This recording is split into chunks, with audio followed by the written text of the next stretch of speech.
5 million free coins in my royal cooking game. I want to mention this is not any hack, guys. It's only possible thanks to our sponsors who are generous enough to buy many packages of resources, especially for this game.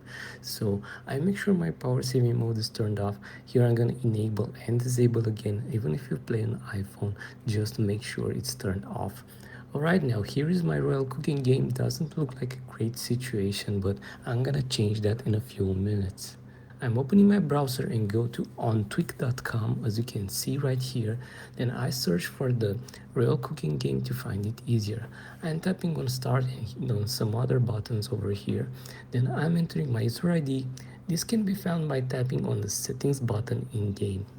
I'm selecting Android and I'm going with the max amount of coins. As I said, guys, these packages of coins are given by our sponsors and they will need you to do a final step in order to receive them. But don't worry, this step is very easy and it may take you a while sometimes, but it's all free to complete. Now let's go back to the game and see what happened. And oh my god, guys, the coins are here in my royal cooking game. I'm putting my finger here so you can see this is for real. We got all the 5 million coins. That's all. I hope you enjoyed this video. Please don't forget to leave a like, maybe even a subscribe, and yep, have a good day.